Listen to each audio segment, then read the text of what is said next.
Hello, welcome to Talk Junkie. I'm Justin. There's always this fear that governments or officials, whether it be an autocratic leadership, a democratic leadership, a communist leadership, regardless, the fear is always that someone will go too far, that they will get a taste of control and go too far. And it happens. It obviously happens. And I feel like in the future, I'm eventually going to get to a couple situations and a couple issues that I would like to discuss regarding governments doing that. And one of the problems with history is it's viewed through a lens. It's altered because a certain group of people prevailed or survived and was able to recount and possibly manipulate history to look a certain way. Very recent history and current things, if you take the time to stop, look at them, and really evaluate them, that's where you get really good material and really good chance to observe something that's going on before it's skewed by time and rhetoric. It's often looked at as overreaching governments and people, and it's undeniable that they do. And you're constantly losing a little bit of freedom in some regard, and I believe in America you're constantly gaining a little bit of freedom in another regard. It's a balance. It's not the best in either direction, but it's a balance. And it could go really wrong one way or the other. Something I notice is, and I guess it's a testament to how our system works, is that in the short term, it's not always the government that seems to want to seize control. It seems to be groups. It seems to be individuals. It seems to be the people. If something comes into question, something that, say, the government should do in order to possibly benefit the masses, but it would be unconstitutional and uncalled for and unthinkable, the thought process is often that the government's bad and the government would instantly want to jump on that. But I've seen as of late that it's people. People want that. Because it may indeed at some level just reassure them that they're correct in how they feel about a topic. And it may make them feel like leadership is working for them. And it may make them feel like they have power over an opposing view. And even though it may feel like totalitarian power, and it may feel like a bad power and an ugly thing, they don't seem to care. See, if we read 1984, once people are conditioned, it's not the government that's saying, you did this wrong. You individual person, you did this wrong. It's others. It's others that are coming and saying, hey, so-and-so did this wrong. So it relies not on the agency, not on the entity, not on the government, because that's not real. It's a construct of individuals. It's something built out of individual people. It's not a tangible thing.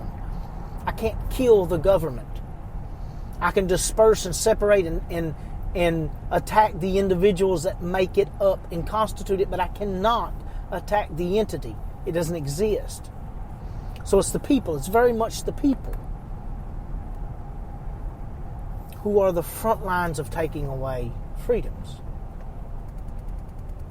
It's the people who say, well, I wish somebody wouldn't do that because it's bad for me and it's bad for others and it's not safe and it's not fair and it's not right. And the government didn't say not to do it, but they recommended we not do it. Well, that's reasonable and that's sensible. And you hear that and you go, okay. Let me look at this from that point of view. The problem I see is it's so often, and it's not the majority, it's the minority. But the minority, we've come to find, has the loudest voice. And often breeds the majority. They often grow in numbers. But the minority, or the individual may say, after that, well, you know what? I hope something bad happens to them because of that. Well, that's extreme. That's a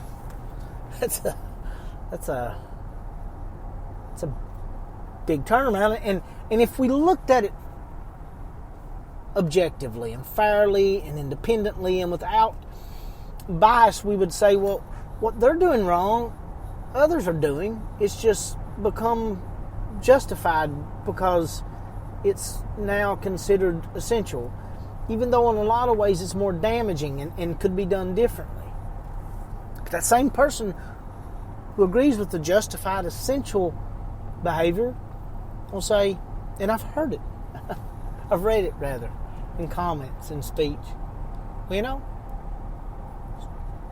gotta put them out in the street and just shoot them. Line them up and just shoot them. That's a ridiculous statement. It's absolutely absurd. That's China level. That's communist level. That's Nazi Germany level. No one would think that. Go look at your feed. Go study the brainwashing apparatus before you. It's in the palm of your hand right now that you're probably scrolling through while you listen to this. Go study it. Go look. Seek out the post and look. Look at the numbers. Look at your private chats. Look at the situations. See, right now, you have two different flocks of people. One thinking they're better, thinking they're more intelligent, thinking they're smarter, thinking that they are right, and the other is not. They're both equally as asinine. They're both equally as pathetic. They're both equally as useless.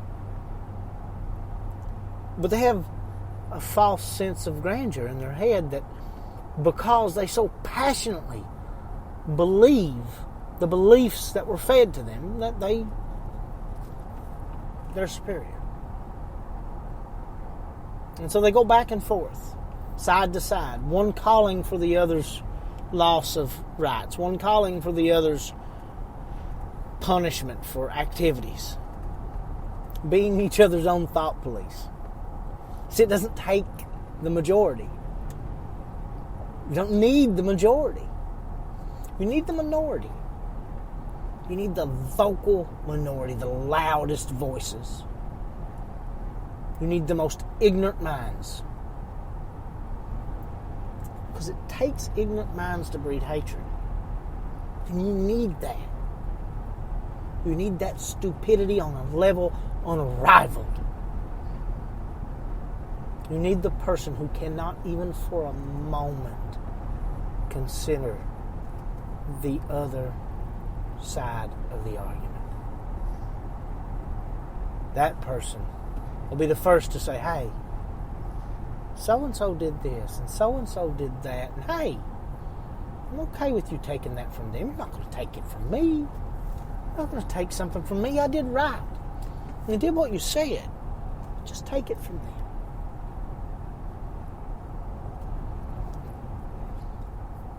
We're the most honest government in the world for one reason. Because we plainly state it's we the people. It is. It's we the people. The government is not real. The military-industrial complex is real. Politicians are real. Big Pharmaceutical and the NRA and all these companies who pay them pay them for their votes and pay them for their beliefs and pay them for the doctrine that they put forth for us to ingest and live by. They're real. But see, they can be conquered because no matter how hard the fight would be, the government is still we the people. But see, it's we the people that are trying to take our own rights. It's we the people who are standing in our own way. It's we the people who are supporting the two parties. It's we the people who allow the money to infect the government. The government isn't real. The government is a construct. The government is a collective. The government is we the people. So, the government is not currently trying to take your guns, or the government is not currently trying to take your right to protest. The government's not currently trying to take your right to work while ineptly providing no income, in some cases, to some people. The government is doing none of those things. The government is not calling and reporting you for whatever your daily activity is, or whichever state asks you to report. The government isn't telling you if that's right or if that's wrong. We, the people, are doing that. Because the government is just a word. The government is just a collection of people. A collection of people that we are supposed to control, and we are supposed to influence in a way in which they serve us. They serve us, the people. So next time you say, man, it's crazy times. I've never seen anything like this. The government's trying to take everything away. Stop. And before you do that, accept your fair portion of the blame. And once you've done that, then you have the right.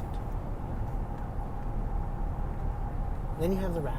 If you say, you know what, I want to change this November and I'm going to vote for Joe Biden. Before you say the government's doing something wrong, stop and admit that you're part of the problem. And accept your blame. And go on. If you say, well, you know what, I think the country's going pretty good and we're going to keep going and keep everything going, it's Trump 2020, baby. Okay. Before you complain, stop and accept your part of the blame. If you're going to elect Mitch McConnell in for another 400 years, stop and accept your part of the blame. If you're going to re-elect Pelosi in your area, stop and accept your portion of the blame. It's yours. No one likes to eat crow, but it's required. It's how we humble ourselves. It's how we learn. Because it's we the people. That's who's responsible.